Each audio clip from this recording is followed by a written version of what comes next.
Hi, everybody, and welcome to our continuing coverage of the 1960s. This week, we are focusing mostly on kind of the social and cultural changes of the 1960s. We'll also be talking about how the Vietnam War came to a conclusion. We'll be talking about the Watergate scandal. So we've got a lot to kind of get to this week. The kind of main one of the things that people kind of tend to associate with the 1960s is the student revolt.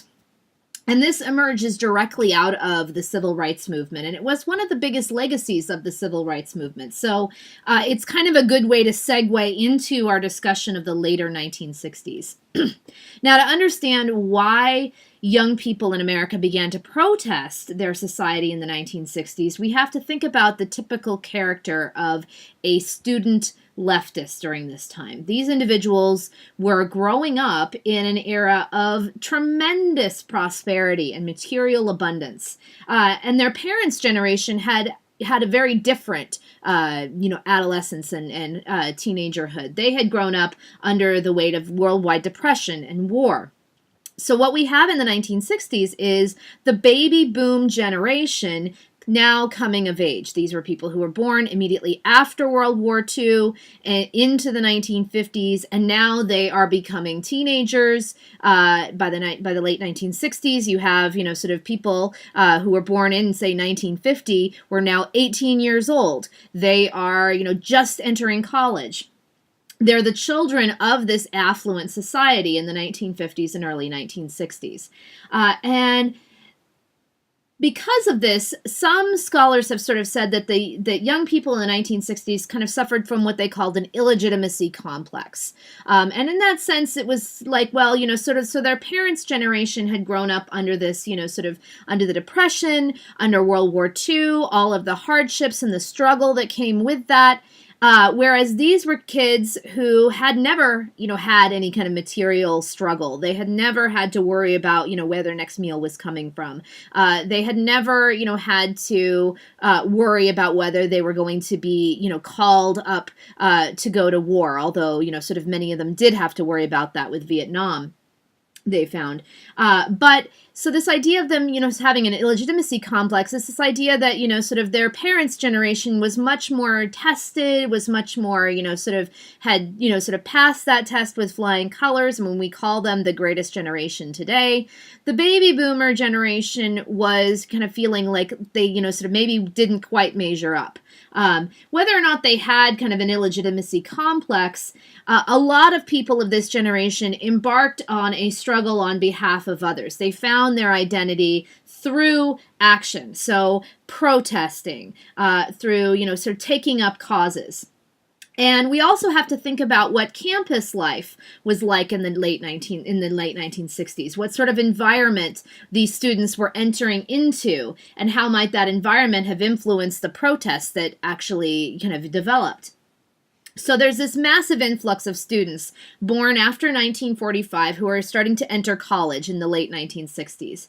And universities back then were very different places from the way they are today. It can be hard for us to imagine today, but colleges and universities in the 1960s were pretty conservative places, even by the late 1960s. Why were they so conservative? Well, the universities were part of this Cold War military-industrial complex. Some scholars have even sort of amended that to say it was the military-industrial academic complex, because they produced the research that was needed to fight the Cold War, that was needed to develop all these new weapons technologies and things that were being used to fight the Cold War. The universities were, major universities were designed. They weren't designed, to provide education for everyone and that sort of thing. They were designed to produce members of the so-called power elite. They were elite places. And they placed a lot of restrictions on students' behavior, everything from where they could gather to who they could live with. It was a very restrictive kind of, student code of conduct in a lot of universities. So students start increasingly protesting against the university system and its restrictions. And And a quote from one of the leaders of the protests that went on at Columbia University kind of expresses the attitude that a lot of these students felt. This was a guy named Mark Rudd. And he said, later on, he said, "I entered the university expecting the ivy tower on the hill, a place where committed scholars would search for truth in a world that desperately needed help." And he said, "Instead, I found a huge corporation that made money from real estate, from government research contracts, and from student fees. I found teachers that cared only for advancement in their narrow areas of study. Worst of all, an institution hopelessly mired in the society's racism and militarism." So the first real sign of this kind of student revolt and student rebellion came in 1964, in the fall of 1964, at the University of California at Berkeley. Student activists, some of whom had actually gone on the Freedom Summer travels. They had, they'd been some of the freedom riders, people who had gone to register African Americans to vote in the South over that past summer. So in the fall of 1964, they come back to campus and they set up information tables on campus soliciting donations for civil rights causes. Now, according to existing campus rules at the time, fundraising for political causes was limited only to the Democratic and Republican school clubs. So they weren't actually allowed to kind of, go on campus and fundraise for these kind of, political causes. There was also a mandatory loyalty oath required of all faculty. And this had led to some dismissals of faculty and also this just kind of ongoing controversy over the issue of academic freedom. So on October 1st, a graduate student named Jack Weinberg, he was sitting at the table for the Congress of Racial Equality, CORE, on campus. And when the campus police came up and confronted him, he refused to show his identification, and he was arrested. And while he was being arrested, there was this kind of spontaneous movement of all the students who were surrounding, sort of out on campus at the time. They surrounded the police car in which he was supposed to be transported, and they basically did not allow the car to move for the next 12 hours. At one point, there may have been 3,000 students around this car.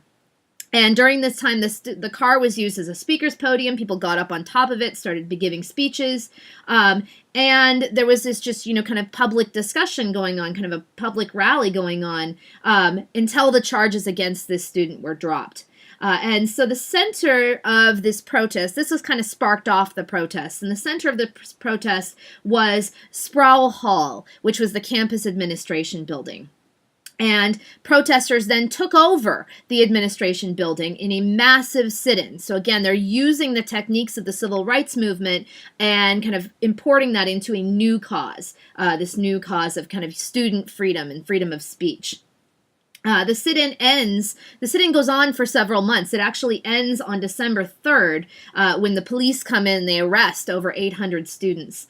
About a month later, the university brought charges against the students who organized the sit-in, and this resulted in an even bigger student protest that basically shut down the entire university. And in the end, the protesters ended up winning the right of free speech and free association on campus. So they won the right to, organize for their political causes, to, sort of associate and to create student groups, to associate with whatever groups they wanted to. Student protest is kind of fully expressed. The student protest of the 60s is really fully expressed in the growth of an organization known as Students for a Democratic Society, or SDS. SDS held its first meeting in 1960 in Ann Arbor, Michigan, which is another big college town. And its political manifesto, known as the Port Huron Statement, you can read this in as one of the documents that you might want to select to read for this week for your discussion posts. Its political manifesto was adopted at the organization's first convention in 1962. And it was written by one of the founding members of SDS, was a guy named Tom Hayden. This manifesto really was critical of the political system of the United States, both in terms of its foreign policy that it had, sort of pursued, and also for failing to address domestic issues, social problems in contemporary American society. It also advocated nonviolence, civil disobedience as the way that, kind of young people could bring about what they called a participatory democracy. So it wasn't just about kind of critiquing the current, sort of system. It was about kind of changing the system entirely and making America a more democratic society. SDS was a student group, so it had a strong belief in kind of decentralization. It really distrusted, sort of a lot of, organizing from kind of the top down. So it didn't have a strong central bureaucracy. And most of the activity of SDS was oriented in the early years towards civil rights issues.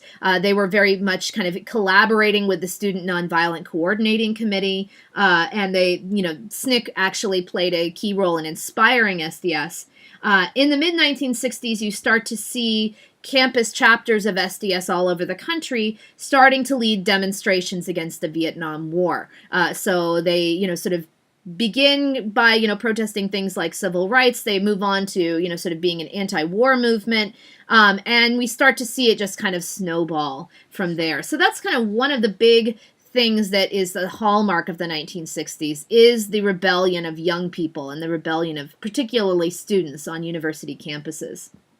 Now, alongside these political protests, young people in America are also beginning to rebel culturally as well.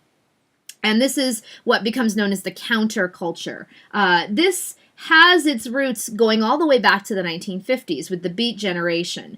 And some of the individuals, some of the writers and artists of the Beat Generation were very much influential on the young people in the 1960s. As you recall, we talked about this when we talked about the 1950s. They were this literary group that was rebelling against the materialistic society of the 1950s. They were into Eastern religions. They were into kind of, flouting conventional standards of behavior and dress. They experimented in, kind of different sexual orientations, drug experimentation.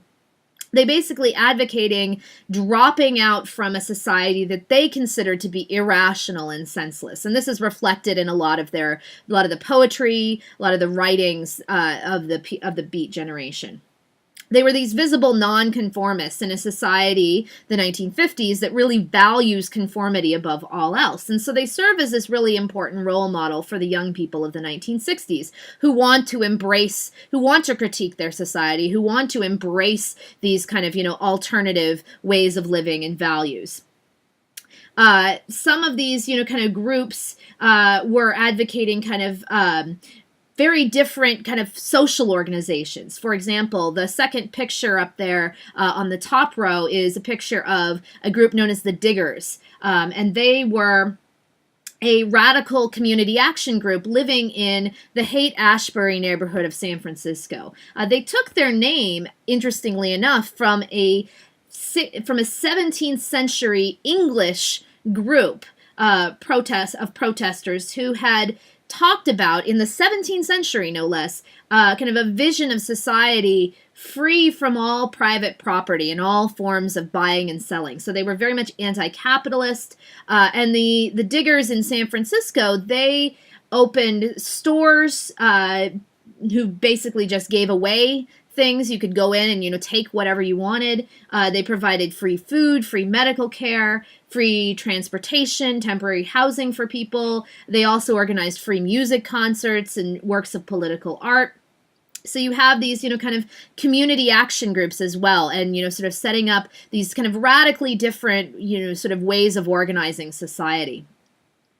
Now, by the end of the 1960s, you have these counterculture enclaves, the most famous, of course, being the Haight-Ashbury district in San Francisco. And these actually became tourist spots. Middle-class Americans would go there and kind of, gawk and take pictures of all the hippies. And you had young people flocking to these areas to participate in some way in the counterculture. And there was a lot of problems with young people running away at the time. You troubled young people running away from home and going to places like Haight-Ashbury. The picture on the bottom right is a wall of photos that were posted by anxious parents who were trying to find their children who had run away. The counterculture By the end of the 1960s and into the 1970s, it starts to become very much mainstream. So you have, sort of the fashion designers adopting the fashions of the counterculture. You have the, kind of psychedelic music becoming kind of, part of the mainstream. And sort of it really becomes kind of co-opted by American popular culture in a lot of ways. So that's another kind of interesting cultural kind of development of the 1960s. Now, obviously, one of the big things that was fueling popular culture in the 60s was the widespread use of mind-altering drugs. This was very much a big part of the counterculture. Drug use was promoted by the Beat Generation in the 1950s as kind of a way to enter what they thought was a sort of a higher state of awareness and consciousness. And the sale of drugs and the use of drugs created and really facilitated the counterculture in many ways. And the spread of drug use beyond just these narrow kind of enclaves, these places like Haight-Ashbury, connected people all over America with the counterculture. Now, one important question is, where did this explosion of recreational drug use in the 1960s come from? It's not as though it suddenly bursts onto the American scene in the 1960s. Americans had long embraced the use of substances, from cigarettes to alcohol. In the post-war era, many Americans turned to prescription drugs, tranquilizers, amphetamines, to help them get through their day and cope with anxiety. We talked about how the 1950s, underneath this kind of facade of complacency and affluence, there was a lot of kind of simmering anxiety going on. And a lot of people, particularly kind of middle-class people in the suburbs, really felt that. And so, you have a song like the one that I've quoted here from the Rolling Stones, Mother's Little Helper, which talks about a kind of suburban middle-class woman who is taking all of these pills in order to, kind of get her through her day. And we certainly saw, sort of how the use of alcohol and tobacco are kind of widely promoted by American corporations in the 1950s. In the 1950s and into the 1960s and even into the 70s, you saw advertisements for cigarettes and alcohol on television, which you don't really see. I mean, you see advertisements for alcohol on TV, but you don't see it for cigarettes anymore. Rock and roll musicians, the music industry was a big part of this. And they were, kind of emulating this older generation of black jazz musicians who promoted the use of drugs through their lifestyle and their music. And one of the most famous examples of this would be the Beatles' Sgt. Pepper album. It's a great example of this. You have, on the cover, there are marijuana plants. You have the, album contains songs like Lucy in the Sky with Diamonds. There's all these references to getting high and kind of LSD-inspired imagery. So, you have it kind of being promoted in popular culture in a lot of ways as well. Now, another factor that's fueling the evolution of popular culture during the 1960s is the so-called sexual revolution, which seemed like a pretty radical change in attitudes about sexuality among American young people. What were some of the factors that were fueling this? Well, it's not so much that more Americans are having sex prior to marriage. The Kinsey report that came out in the 1950s proved that plenty of people are already doing that. This is not something new, and you saw this in the 1920s as well, this kind of, sort of explosion of, sort of exploring new forms of sexuality in the 20s. But in the 1960s, you start to see young people kind of rejecting rules and social norms that attempted to keep sex as something that was illicit and hidden and dirty. And the cover of Life magazine that is up there on the top left kind of expresses these new norms. This was a famous cover story that Life magazine did that focused on the establishment of co-ed dorms at Oberlin College. It was the first U.S. higher education institution in the U.S. to have actually co-ed dormitories. And the subtitle reads, "An Intimate Revolution on Campus." And the photo clearly shows a young couple who are supposed to be living together, presumably not married. And so this was, very shocking to a lot of, sort of the older generation. there was a lot of uncertainty about how to kind of control and manage, kind of sexual expression at this time. There were a number of Supreme Court cases during this era that ruled that restrictions on so-called sexually explicit material, that those restrictions were unconstitutional. So expanding the notion of what is free speech. And so there's a flood of kind of more sexually explicit books and movies, even though these were pretty tame by today's standards. There's the promotion of magazines like Playboy and Cosmopolitan. They are promoting sex as being part of the good life. Playboy obviously directed towards men, Cosmopolitan directed towards women, and, sort of really both kind of magazines embracing this idea of sexuality as being just, sort of something that was normal and good and something that, you could talk about. Of course, in 1960, you have technology also playing a role. You have the introduction of the birth control pill. And this really did seem, at least in kind of popular culture, it seemed to permit greater sexual freedom, even though most women didn't really have access to birth control until the late 1960s. But this obviously allowed, sort of particularly women, the freedom to engage in sexuality without having to worry about getting pregnant. And so this was a big kind of, thing fueling the sexual revolution. And you have the counterculture also kind of playing a role here. They embracing the idea of so-called free love, rejecting conventional American morality and embracing kind of a more natural approach to sexuality. So the sexual revolution is another big thing we think of when we think of the 1960s. Now, alongside of and somewhat part of the sexual revolution is the rise of what's known as second wave feminism. And this really begins in the early 1960s with the publication of a book, this book called The Feminine Mystique, written by a woman named Betty Friedan. And Betty Friedan was a suburban middle-class housewife. She was very well educated, but she had, sort of not really pursued a career in the 1950s. And she hypothesized in this book, she decided eventually to write this book, and she hypothesized that women were victims of what she called a false belief system that required them to find identity and meaning in their lives just through their husbands and their children.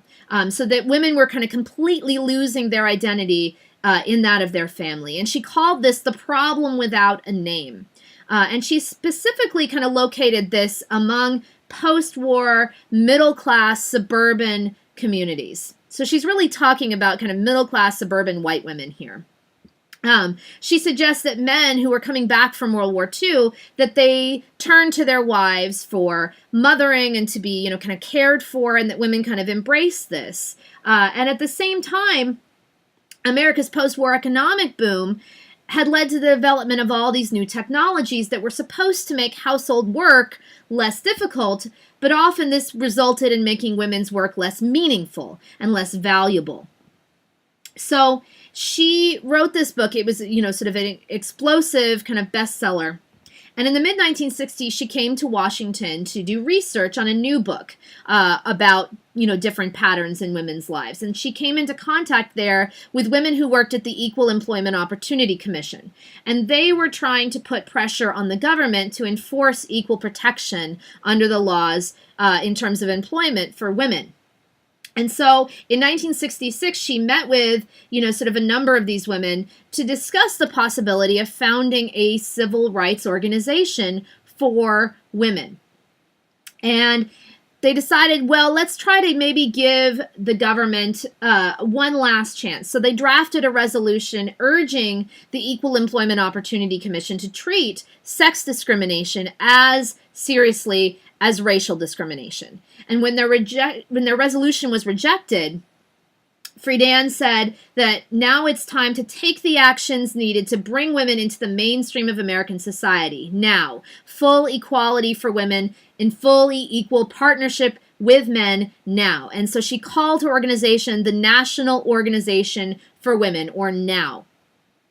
NOW held their organizing conference in the fall of 1966. They started with about 300 members. Friedan was elected the first president.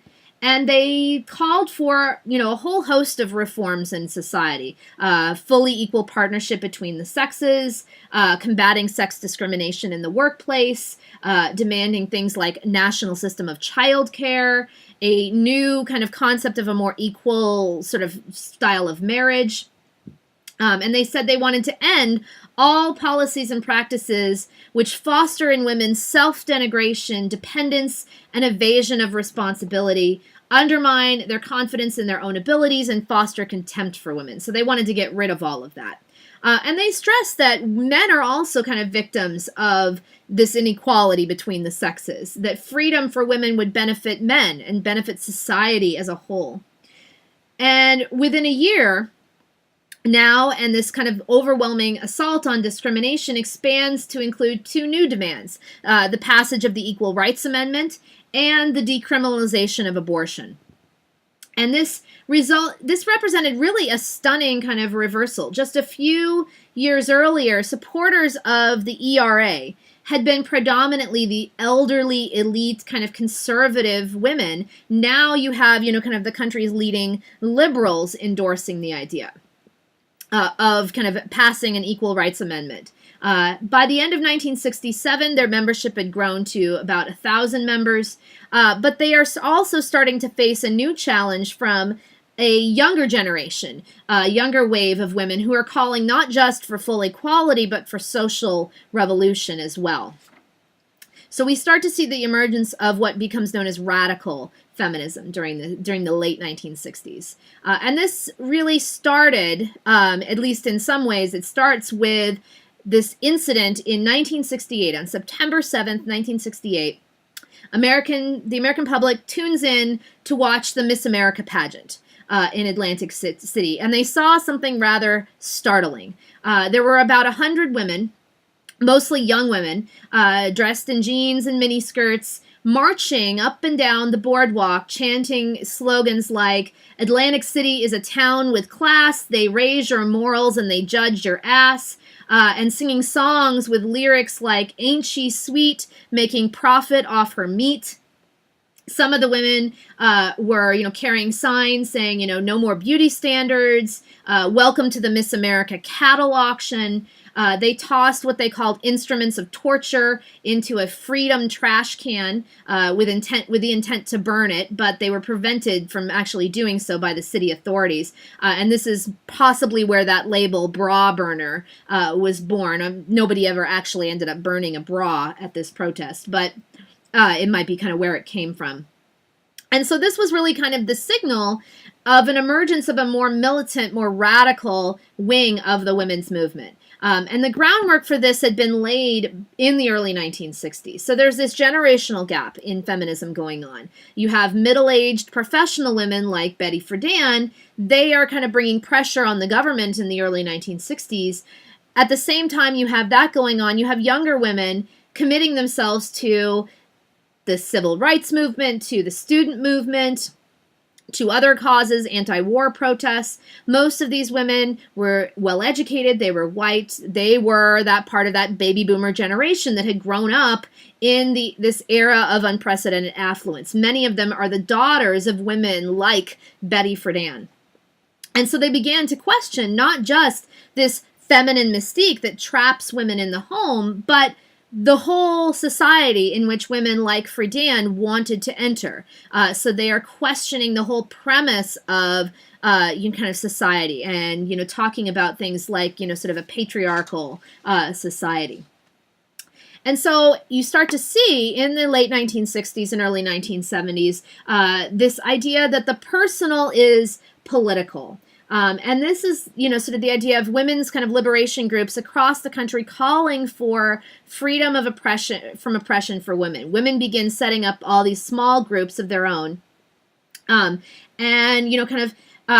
trying to kind of fight their own oppression as women, to work for women's liberation. So these consciousness-raising groups allowed women to share their personal experiences, to see their experiences, their personal problems with, maybe being discriminated against at work, or maybe having been sexually assaulted, that these were common problems, that this was a pattern of sexism that permeated this patriarchal society. And so you start to see kind of this sort of more radical feminism emerging.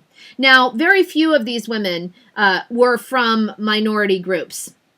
The civil rights movement's turn toward these ideas of Black power kind of forces a lot of Black women to choose between, are they going to, sort of concentrate more upon, sort of their race or more upon their gender.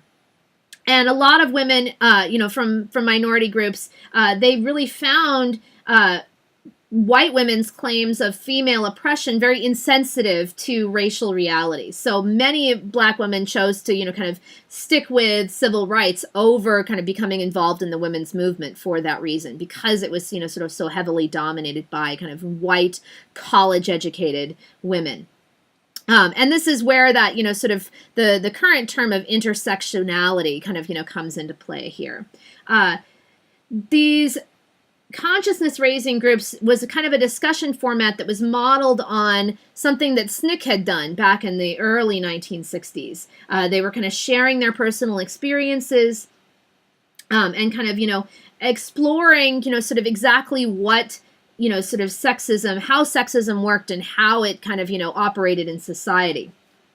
That it was, sort of not just a function of misguided public policy, but it was part of this patriarchal system that affected all social institutions, that it was institutionalized. So this patriarchal system, they argued that it kind of ensured that men and women would develop different personalities, that they would play different social roles, that it kept, sort of men on the top and women remaining subordinate.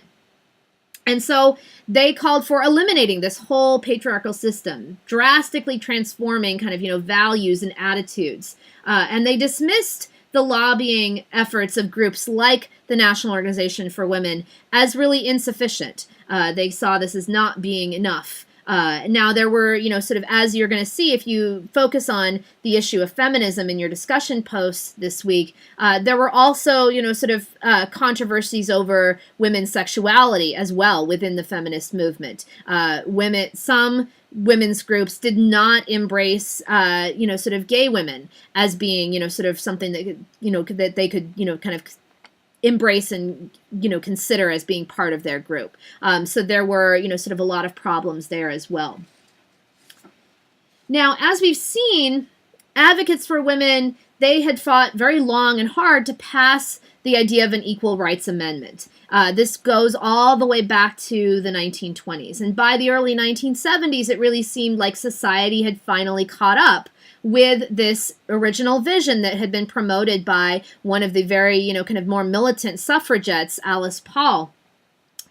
So in 1972, both houses of Congress finally passed the ERA, and they sent it to the states for ratification. And by 1977, you had about 35 of the necessary 38 states had voted to ratify the ERA. But by the early 1980s, this effort had failed. The amendment was dead. And what really happened to kill the ERA is this kind of anti-feminist backlash. Part of it was that it suffered from, kind of this close association with this very controversial issue of abortion. But you had the emergence of a very strong, well-organized anti-feminist opposition that was led by a leading conservative political activist, a woman named Phyllis Schlafly. And you can read kind of her, some of her writings in the document reader this week. Now, Schlafly, she was a leading conservative activist. She was kind of like the model of a liberated woman during this era. Why did she oppose the ERA? Well, partly she thought it was something that would just serve to kind of enlarge the federal government. So this is kind of, opposing it on typical conservative grounds in favor of, having a more minimal governmental presence. She also emphasized that the ERA would have detrimental effects on the traditional family.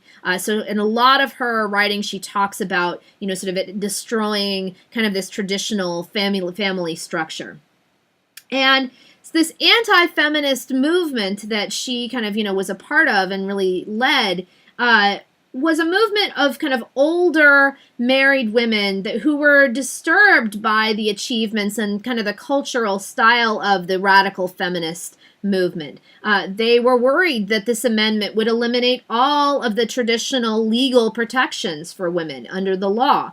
And they defended traditional gender roles and distinctions between the sexes, very often on kind of conservative Christian religious grounds. So you have kind of, this backlash against feminism in the 1960s and 1970s developing as well. We also see during this era the problem of race relations in America moving beyond issues of black and white. You have other minority communities beginning to take a cue from the African American civil rights struggle and demand that they be heard. And one of these was, of course, with the Latino rights movement. This really begins with the efforts of the individual you see here on the left, Cesar Chavez. He was organizing migrant workers in California, and he instituted strikes to organize these workers, and he encouraged Americans to boycott the agricultural products, particularly grapes, as a show of support. This strike was, it was a lengthy strike. It lasted for 5 years. It got national attention. The U.S. Senate looked into this situation, and Senator Robert Kennedy came on board. He gave Cesar Chavez his total support.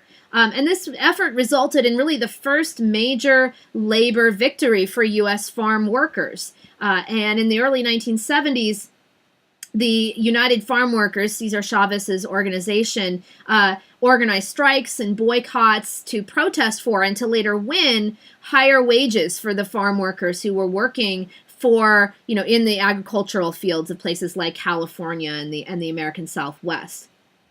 You also start to see in the late 1960s the rise of Latino student movements as well. In 1968, African American and Latino students demanded that universities in Southern California recruit more minority faculty, that they establish programs for minority students, and they provide, sort of support for minority students to succeed and graduate. They used the same tactics that the anti-war protesters did. They took over administration buildings, they were arrested, they presented demands to the president of the universities, and you start to see, sort of the establishment of things like Chicano studies or, Pan-African studies departments. You also see, establishment of national organizations like the National Council of La Raza. You also have Native Americans beginning to organize in the late 1960s. The American Indian Movement, or AIM, was founded in 1968 by a number of young Native American activists. And they, sort of were very much active in trying to protest police brutality against Native Americans because, sort of they were subject to a, enormous amount of police presence and police abuse. And they did a lot of, kind of massive protests during this era. They tried to make the public aware of the plight of Native Americans through these kind of large media events. So in 1970, the American Indian Movement seized the replica of the Mayflower on Thanksgiving Day during ceremonies that were being held to commemorate the 350th anniversary of the Pilgrims landing at Plymouth Rock. They occupied Mount Rushmore in 1971. They took over the Bureau of Indian Affairs headquarters in Washington, D.C. in 1972. They went to the Wounded Knee Reservation and occupied it in 1973. They also famously took over the island of Alcatraz off the coast of California during the 1970s. These were all kind of events that were undertaken to ensure that they kind of got noticed, and that they highlighted the idea that the rights of Native American people had been, kind of eroded and had been taken away. And so these kind of events and these protests helped to move the struggle for equality beyond just, sort of the issues of black versus white. So the powers that we see unleashed by the 1960s would not be easily forgotten or kind of brushed aside.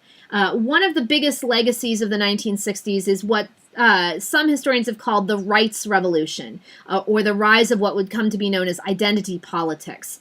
And this really begins with the civil rights movement. Many people were inspired by the civil rights movement to raise their own voices, to express their own grievances, to claim their stake and their right in American society. So by the late 1960s, you see all of these new social movements springing up. And you see it spread to other minority groups: Latino Americans, Native Americans, women, the gay and lesbian community. This rights revolution begins in the streets with all of these protests, but it gains legitimacy through the courts, particularly decisions that were cast by the U.S. Supreme Court. So this was an era in which the Supreme Court really made some very sort of sweeping decisions that expanded the civil rights for Americans. And they used the 14th Amendment in a lot of ways to do this. So for example, in 1967, in a case known as Loving versus Virginia, the court declared that state laws banning interracial marriage were unconstitutional. In 1966, in the case of Miranda versus Arizona, the court held that when people are arrested, they have to be informed of their constitutional rights. In the case of Griswold versus Connecticut in 1965, the court overturned a state law that prohibited the use of contraceptives. And more importantly, it declared that there is a constitutional right to privacy. One of the justices wrote that the right to be let alone is the beginning of all freedom. And these are just a few of the cases that the court, under the leadership of Chief Justice Earl Warren, decided during the 1960s it would have a profound effect on American society. And these rulings still affect our daily lives today. So if you think, sort of that what the Supreme Court doesn't, sort of really have any impact, that's, that's not really the case. It really affects, sort of has a huge impact upon American history. Cases like these, really expand the rights that we all, kind of enjoy today. Now, all of this social change happened very, very rapidly, even though it had been brewing for a very long time. And almost inevitably, there was a backlash. And we really start to see this backlash politically in the 1968 presidential election. As you can see, this is a map here showing the distribution of votes in the 1968. The election of 1968 was extremely, extremely close from the standpoint of the popular vote. Less than 500,000 votes separated Nixon and the Democratic candidate, Hubert Humphrey. So this represents a nation that is still deeply, deeply divided. The Electoral College vote was a little bit more lopsided, as you can see. Nixon won 301 electoral votes to Humphrey's 191. Now, Nixon's victory in 1968 is often considered a realigning election in American politics. Before 1968, the Democrats had clearly been the majority party. They had won 7 of the previous 9 presidential elections. After 1968, the Republicans won 5 out of the next 6 presidential elections. And so many historians believe the reason for the Democratic Party's decline in strength was the kind of bitter split that was created in the party by things like the Vietnam War, the cultural wars of the 1960s, you start to see kind of white Southern Democrats who had, traditionally been a mainstay in the Democratic Party. You start to see them, and especially their children, becoming Republicans over the next 2 decades. And this created a fundamental shift of political power in the nation that ends up favoring the Republican Party. So the election of 1968 is a real turning point in that it ends this 30-year era of liberal reform going all the way back to FDR and the New Deal. Nixon, of course, famously makes this appeal to the so-called silent majority. He begins to attract a lot of the former members of the New Deal coalition, including white Southerners. And you also see urban, middle, and working class ethnic Americans starting to move away from the Democrats and towards the Republicans. It also represents a shift away in American foreign policy, away from this active kind of, interventionist foreign policy that led us into the quagmire of Vietnam, and toward a more limited approach to foreign policy. Now, and really kind of above all, the election in 1968 meant that Americans are tired of the turmoil of the decade, and they're seeking a less intrusive government. And what 1968 brought into office was, of course, the individual who was brought into office in 1968 was, of course, Richard M. Nixon. Nixon, who he really was, he's, of course, one of the most controversial presidents in American history. And who he really was something of an enigma. If you look at biographies of Nixon, a lot of biographers paint him as a very deeply troubled individual. He was insecure. He was sometimes even a little bit mentally unstable, but he could also appear very much rational and compassionate and in command. And he was a very polarizing figure throughout his career. He was extremely popular and inspiring for his supporters. He was seen by his opponents as very Machiavellian, almost evil. He comes into office in 1968, having made this kind of remarkable political comeback, and he's very confident and happy. He's finally achieved his ultimate ambition.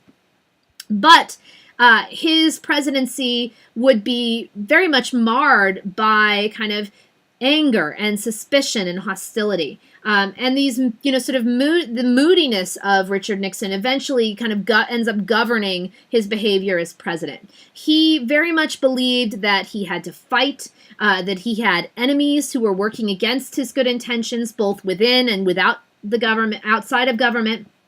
He, of course, carried long-standing grievances against the so-called liberals in the media, against intellectual circles, the Democratic-controlled Congress, the bureaucracy that was dominated by this sort of old New Deal crowd. And what you start to see is that all of these outside protests, these outside agitation kind of, mirrors the hostility within Nixon's own government. It created this real sense in the Nixon administration of isolation, this feeling of it's us versus them. And Nixon and his political aides, they really personalized any opposition that was expressed toward them. Nixon later acknowledged that he was paranoid. He said he was almost a basket case with regard to secrecy. He was very much afraid that leaks from his administration would jeopardize what he wanted to do, and particularly that it would reveal this very precarious military situation in Vietnam. But as the old saying goes, perhaps this paranoia was justified. People who are paranoid, that doesn't mean they're necessarily not, being, attacked. When we remember what things were like in the late 1960s and early 1970s, it does seem kind of at least reasonable to suggest that Nixon would be a little bit paranoid. Politicians in Washington were being confronted as never before, really, in American history with opposition from the American public. You had all these demonstrations, and these provoked this very extreme reactions from the other side, this counter-reaction that goes beyond what is considered to be appropriate. And eventually all of this results in the Watergate scandal, as we're going to see. Now, Nixon's presidency kind of poses a problem for historians who try to figure out where he fits into the evolution of American politics. Was Nixon the last of the liberals, or was he the first of the conservatives? Does his presidency mark the end of post-war liberalism, or the beginning of this conservative ascendancy, which we're going to look at in more detail next week.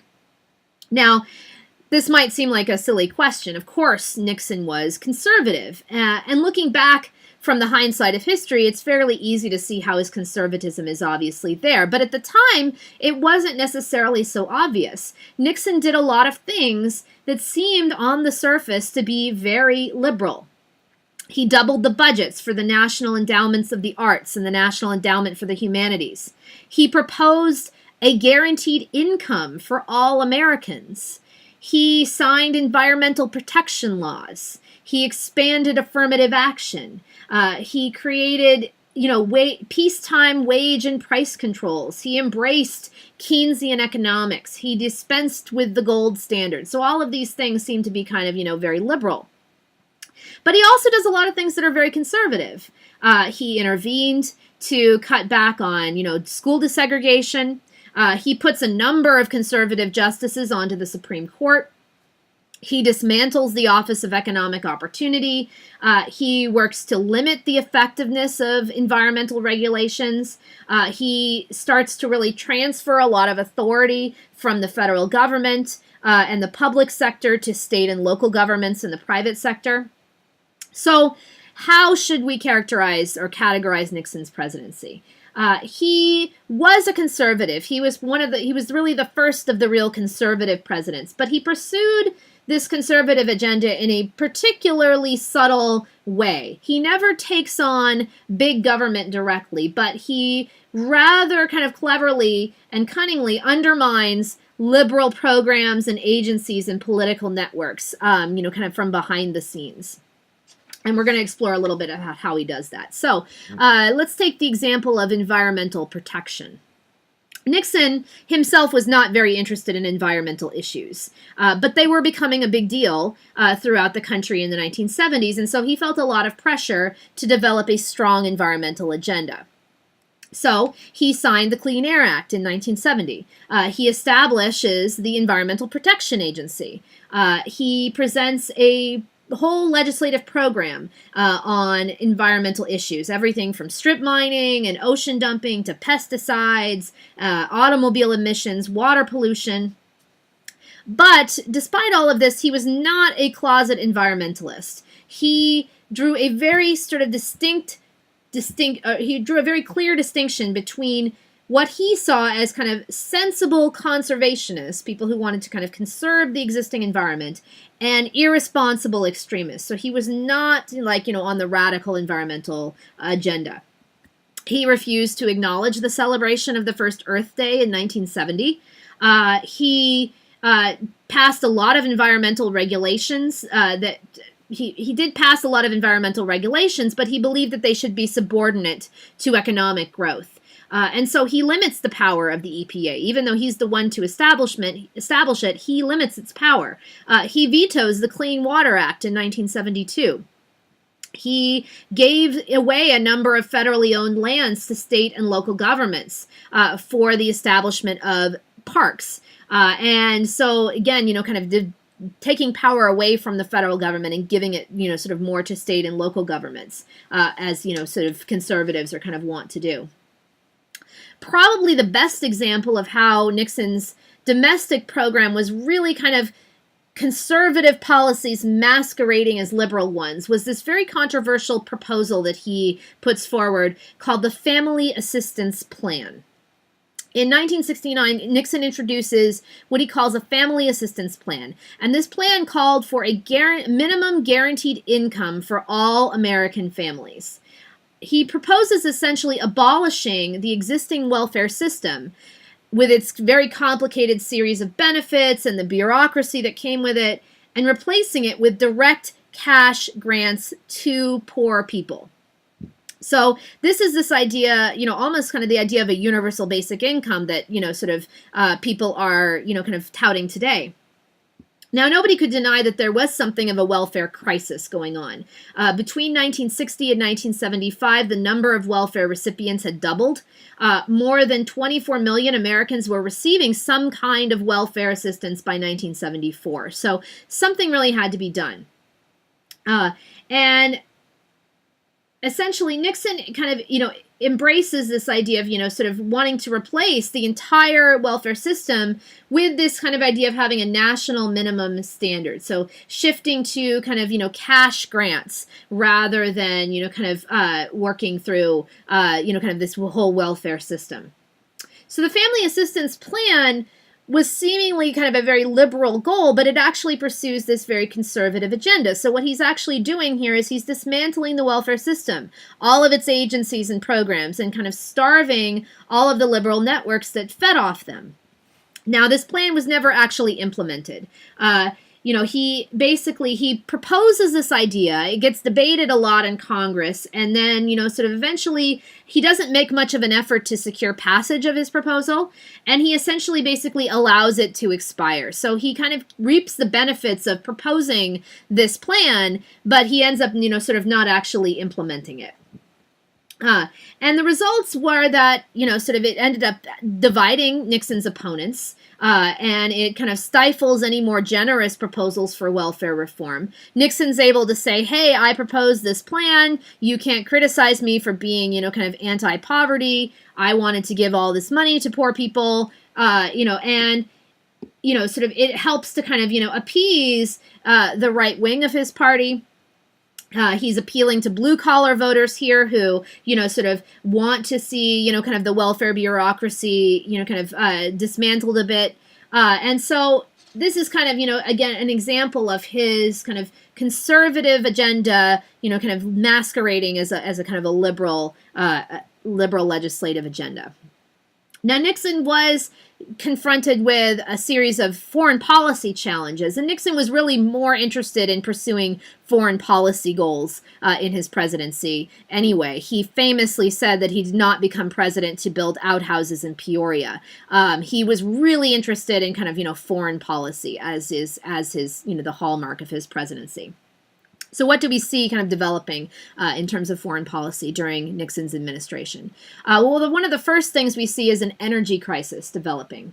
In 1971, Nixon takes the U.S. dollar off of the gold standard, and he is, sort of basically he's facing a lot of problems. He's inherited this very sluggish economy. Inflation is growing. And he is trying to kind of end the stagnation and try to end some of the rising prices. So to allow the value of gold to fall in the world markets, Nixon takes the U.S. dollar off the gold standard. He ends the whole Bretton Woods economic system that had been established after World War II. So this results in increasing, anger, particularly among oil-producing nations. Because the dollar is falling. Now, this also meant that oil prices are also falling. And it makes, a lot of oil producers in the third world very uneasy. They saw their wealth being reduced. So in October of 1973, OPEC, which was the, sort of this major kind of oil cartel. OPEC consisted of 13 different countries, including 7 Middle Eastern countries. Iran, also Venezuela was involved there. It had been formed in 1960 to protest the attempts of major oil companies, which were mostly owned by Americans and British, to reduce oil prices. So they begin to display, they're kind of putting on a show of strength here.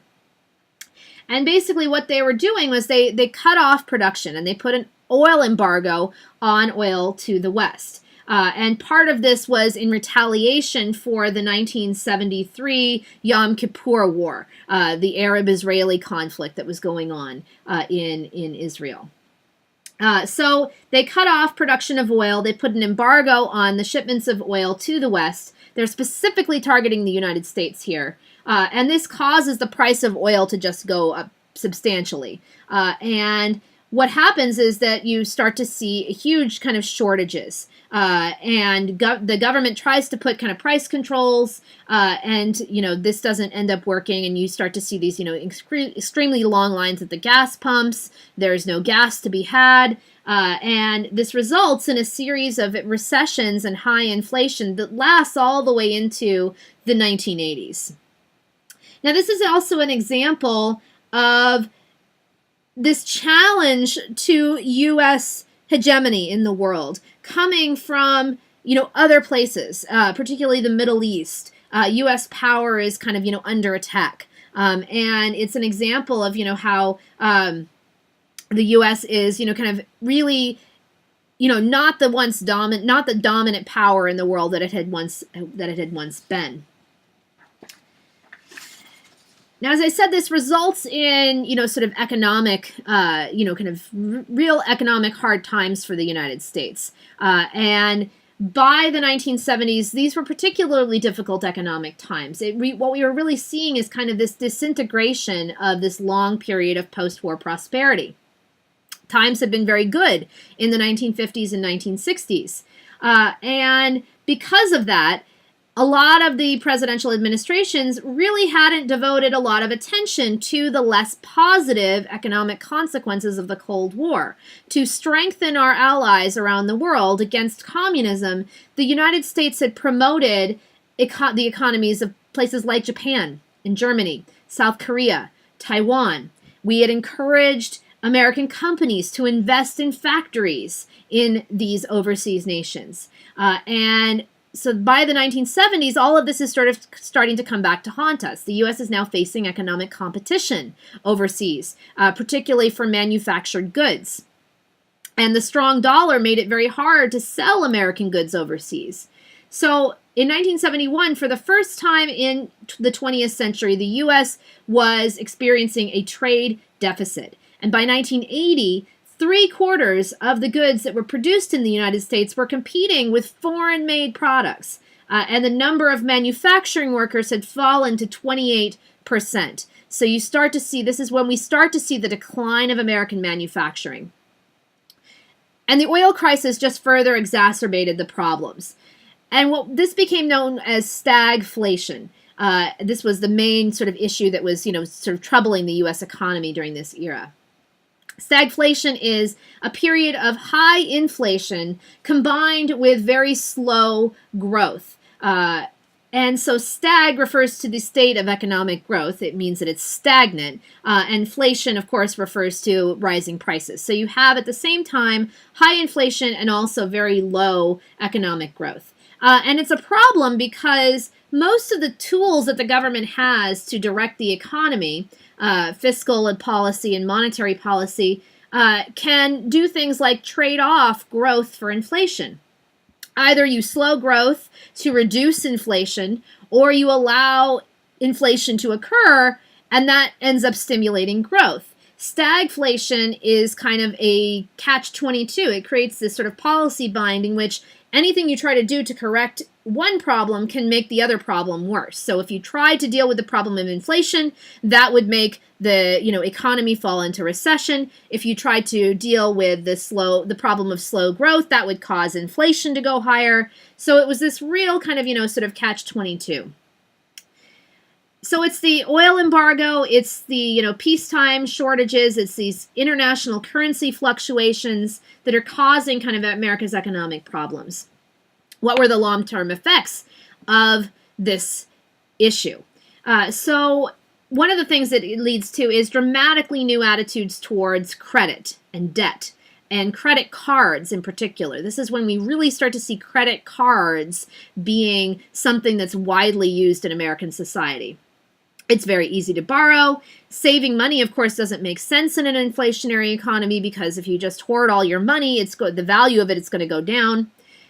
So there's a lot more consumer debt. There's a new focus on investing, particularly in money markets. It's a lot easier to risk your savings in a money market than leaving it in a bank. So we start to see more investment happening in the 1970s. And it's kind of, stagnant wages and stagnant growth. It's this breakdown of this post-war social compact. Corporations are continuing to eliminate very well-paying manufacturing jobs. The labor movement declines. You start to see unions decline. The shift from a manufacturing economy to a more, service-oriented economy. But between 1953 and 1973, as you can see in this chart, wages had been rising. Middle-class family income had doubled. But beginning in 1973, real wages essentially did not rise again for the next 20 years. The 1970s was one of only 2 decades in the 20th century, the other being the 1930s, that ends with Americans on average poorer than when it had began. So this is a problem for Nixon's administration. It's a problem for Nixon's successors, for Ford and Carter as well. And we're going to see, sort of how they attempt to deal with it. The other kind of big issue that Nixon is facing is the Cold War and how to fight the Cold War, particularly the politics of détente. The Soviets in the 1960s and 1970s were really emerging as this global superpower. They had undertaken a massive buildup of military power. They'd increased the size of their army. Their defense budgets were, doubling. And they planned to, kind of use the military, this massive buildup in military power, as kind of a diplomatic weapon to wield in negotiations with the United States. But all of this buildup comes at the expense of the Russian economy, which is really faltering at this point. And there's starting to be a little bit of domestic dissent because economic decline, it will inevitably kind of produce kind of, domestic protests.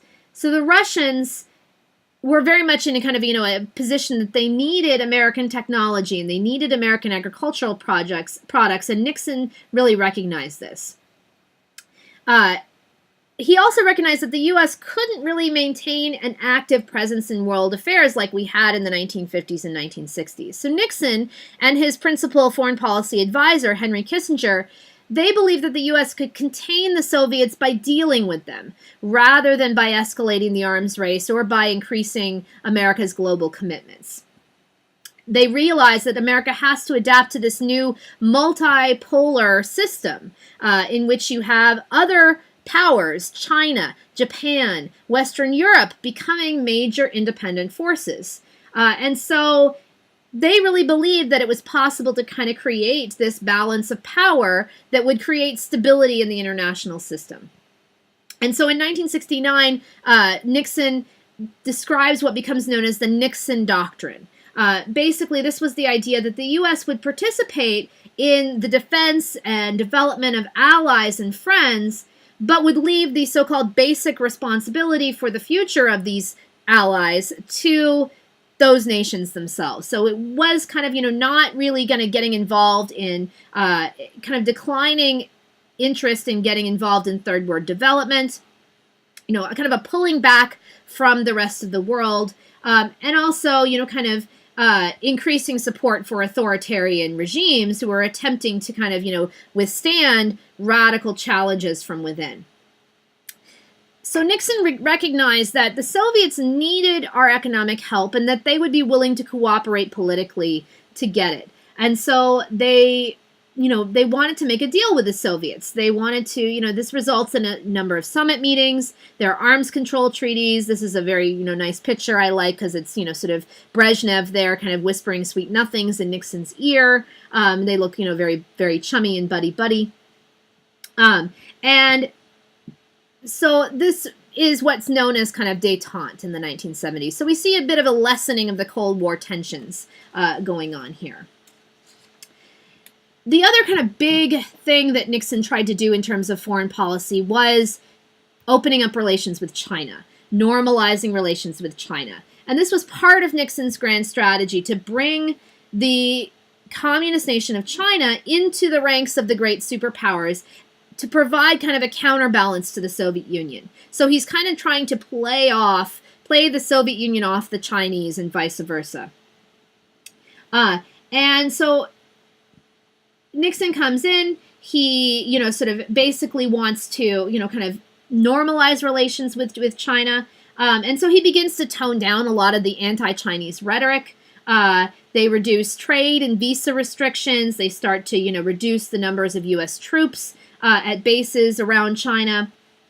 And they lift an embargo on trade with China. In July of 1971, Nixon sends Kissinger on a secret mission to Beijing, and when he comes back, Nixon stuns everybody by announcing that he is going to go to China. He's going to go visit in 1972, so that he's going to be the first American president to go and visit China.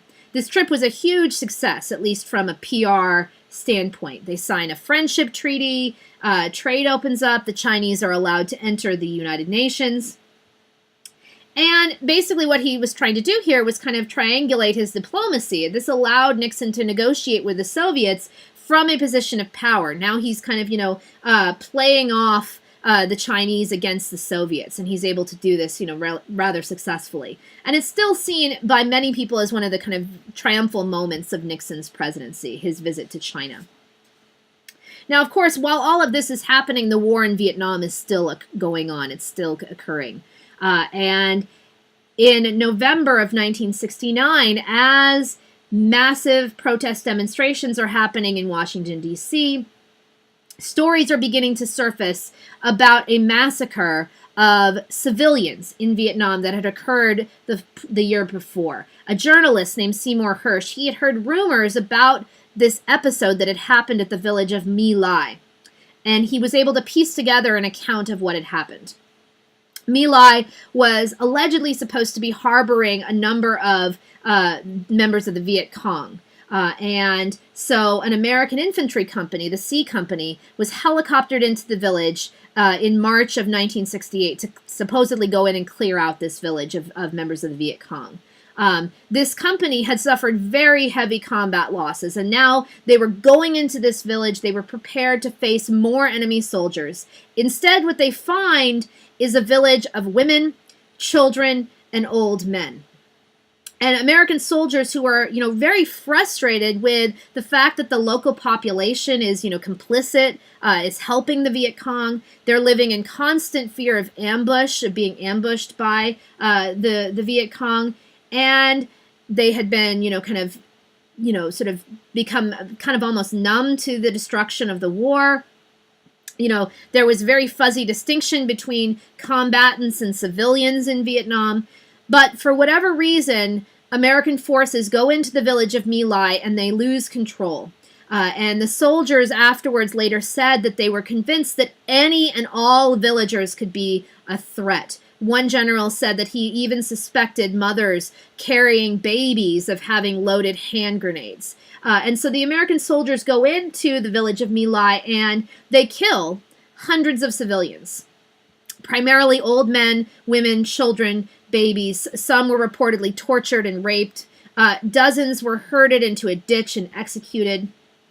And there's a memorial at the site that lists 504 names of people killed from the village, with ages ranging from 1 year old to 82. So when this story comes out, this is very shocking to the American public. But a lot of people are, not willing to condemn the soldiers who had, sort of perpetrated this, sort of awful massacre. A lot of people were very sympathetic. And when the kind of, when one of the leaders of this platoon was court-martialed, he was convicted of at least 22 murders, and he was sentenced to life imprisonment. Many Americans thought that was a little too harsh. And Nixon actually ends up ordering him released from prison while his case is under appeal. And eventually he was, sort of set free. Of 26 men who were charged with the massacre at My Lai, he was the only conviction. So it ends up being this, sort of really kind of, shameful episode in American military history, and ends up, kind of further, turning the American public against the war in Vietnam.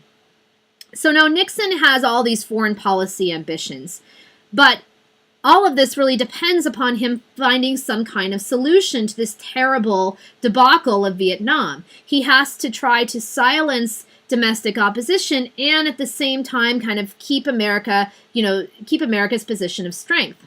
So his solution to this is a policy that's known as Vietnamization. What he's sort of saying he's going to do is basically scale back U.S. involvement and start to try to let South Vietnamese forces assume control. So in the spring of 1969, Nixon announces he's going to withdraw 60,000 American ground troops. This is the first reduction in U.S. troop strength since the beginning of the war. And those withdrawals continued for more than 3 years, so that by the fall of 1972, there are relatively few American soldiers remaining in Vietnam. From a height of more than 540,000 in 1969, the number had gone down to about 60,000. This does help to kind of quiet domestic opposition to the war for a while. But it doesn't really do anything to help break the stalemate in negotiations with the North Vietnamese. And so the administration decided that it needs to escalate military pressure. It needs to put more pressure on the North Vietnamese to come to the peace table. So he secretly kind of attempts, the Nixon administration secretly attempts to tip the military balance in America's favor by escalating the war. So in 1968 and 1969, he begins bombing the neighboring countries of Cambodia and Laos, and he attempts to keep this bombing secret from the American public. But the story is leaked to the New York Times in June of 1969. Henry Kissinger immediately calls up the director of the FBI, J. Edgar Hoover, and he asks him to find out who had done this leaking, who had leaked this information. Hoover comes back to him and says, well, it's probably one of the staff members on the National Security Council or in the Pentagon. Kissinger responds by ordering the wiretapping of members of the National Security Council and also the reporters who had wrote the articles, sort of talking about this bombing that was going on in Cambodia and Laos. Now, this wiretapping had originated ostensibly in the name of national security, to preserve the secrecy of American foreign policy. But ironically, the motivation here behind this desired secrecy is to keep this information from the American public in fear of its opposition. Of course, the Cambodians and the Vietnamese and everybody around there know that the bombing is going on. They know they're being bombed by the United States. It's not to try to, sort of keep that a secret. It's to keep it the secret from the American public. And from tapping the phones of members of the National Security Council, it's not long before the Nixon administration is attempting to tap the phones of its political opponents. So this becomes very quickly political in nature. Now, in the spring of 1970, Nixon announces that we are going to invade Cambodia. And he justifies this as being indispensable for the whole Vietnamization program. And then in June, and this, of course, results in, sort of a huge, massive increase in protests, and particularly the protests at Kent State University, which results in the massacre at Kent State University. 4 students are gunned down by National Guard troops. And it's directly, sort of related to this invasion of Cambodia. Now, in June of 1971, the New York Times publishes the first installment of a document, or a series of documents detailing how and why the United States had become involved in Vietnam. This was a study that had been commissioned 4 years earlier by the then Defense Secretary Robert McNamara. And a guy who worked at the Pentagon, a guy named Daniel Ellsberg, he was a Pentagon bureaucrat. He had worked on this project of the Pentagon, of, sort of these documents. And because he, sort of found out all the stuff that was going on, he had become an opponent of the war. So he steals a copy of this report and he gives it to the New York Times. And after this first article appears, the Justice Department attempts to block further publication, citing, again, national security. And after the case eventually goes up to the Supreme Court, it rules in favor of the New York Times, and Nixon and Kissinger are just infuriated because these documents revealed that 4 successive American presidents had misled and deceived the American public about Vietnam.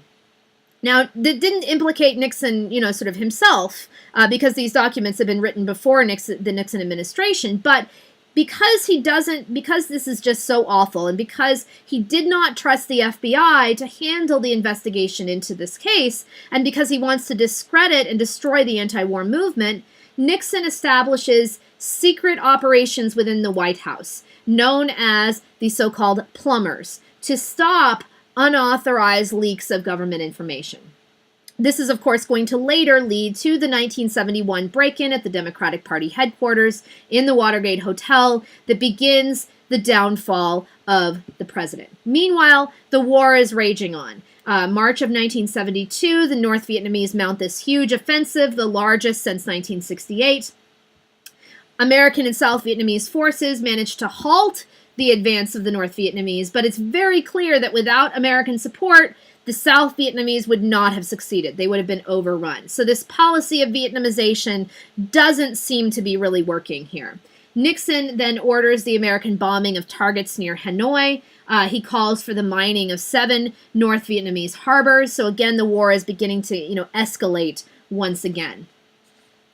Now, as the 1972 election year approaches, the administration is really trying to step up its efforts to produce a breakthrough in negotiations with the North Vietnamese. So in April of 1972, Nixon, he drops his insistence on that, all North Vietnamese troops have to be withdrawn from the South before any Americans will leave.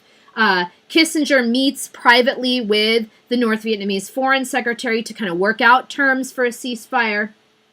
And then just a few days before the presidential election, on October 26, 1972, Kissinger announces that peace is at hand. So he sort of indicates that, maybe a breakthrough has happened. Of course, then the election happens several weeks later after Nixon's reelected. The negotiations break down again. The president of South Vietnam is unwilling to accept anything less than the full withdrawal of North Vietnamese forces. And Kissinger is trying to kind of negotiate with the North Vietnamese, but he's not being very successful. And so they start to step up, American air attacks against North Vietnamese targets. Civilian casualties in these attacks are very high. And on December 30th, Nixon ends this so-called Christmas bombing. The U.S. and North Vietnamese resume talks. And then on January 27th, 1973, they finally sign a peace agreement, sign an agreement on ending the war and restoring peace in Vietnam. Nixon, of course, goes back and he claims that this Christmas bombing had forced the North Vietnamese to relent, but it's also true that, kind of Americans have been putting a lot of pressure on the South Vietnamese to accept the ceasefire terms. So these peace accords, sort of basically said there's going to be an immediate ceasefire. They're going to be, release a bunch of American POWs. The North Vietnamese troops will remain in the South. And there will be some kind of permanent settlement worked out by an undefined committee. This agreement very quickly kind of ends up falling apart. And the South Vietnamese end up attacking North Vietnamese. And in late 1973, they begin retaliating. In March of 1975, the North Vietnamese launched this full-scale offensive against the South. And by April of 1975, the communist forces are marching into Saigon. And it's shortly after that South Vietnamese and officials and the staff of the American embassy flees the country in disarray. And this is a very famous photo of just a horde of people trying to climb on to get one of the last helicopters out of Vietnam. The communist forces quickly occupy the capital of Saigon. They rename it Ho Chi Minh City. They begin the process of reuniting Vietnam. And around about the same time, the regime in neighboring Cambodia falls to the Khmer Rouge, which was a very brutal dictatorship group that led to the death of more than a third of the country's population over the next several years. So this is kind of how the Vietnam War ends, not really with a bang, but with a whimper. More than 1.2 million Vietnamese soldiers had died in combat. Countless civilians were killed. The country was ravaged and economically devastated. The war had cost the United States almost $150 billion, and it resulted in the deaths of 58,000 Americans and the injury of 300,000 more. So this so-called peace with honor that Nixon tried to, kind of achieve, how honorable it was is, sort of really unclear. Now, of course, by the time the Vietnam War had actually officially ends in 1975, Nixon is now no longer president, having been brought down by the worst political scandal in American history to date, Watergate. Now, why did the Watergate scandal happen? What were the factors that contributed to Nixon's downfall? Now, there are, of course, immediate causes, and then there are some more long-term trends that we can look at. Kissinger once famously said that Nixon will not permit 3 presidents in a row to leave office under abnormal circumstances. Now, President Kennedy had been assassinated. Obviously, that's an abnormal circumstance. Johnson had been essentially driven out of office by the war in Vietnam. But Nixon's downfall is, to a large extent, his own making. A lot of it has to do with his own personality. He was defensive. He was secretive. He had this he had this sort of strong sense of resentment. And he brings to the presidency this real element of mean-spiritedness that undermines even his most important accomplishments. And the larger explanation for Nixon's downfall can be, sort of traced to his view of American society and the world, and the role that he, as American president, was playing in both. And you can really make an argument, I think, that the Watergate scandal is a product of the Cold War. Nixon really believed, he was convinced that the U.S. was facing grave dangers, both from within and from without. And so he comes increasingly to consider any challenge to his policies a threat to national security. And he takes action to counter those threats. And some of those actions are resulting in the events that are known as Watergate. Nixon's approach to the presidency, this sort of view of the presidency, is partly a culmination of some very long-term changes in the role that American presidents were playing. Public expectations of the president had really grown since World War II. And you had a whole succession of presidents seeking new means for exercising their presidential power, often stretching the law, occasionally breaking it. Nixon continued those trends. He accelerated those trends. He attempted to find ways to circumvent Congress wherever possible.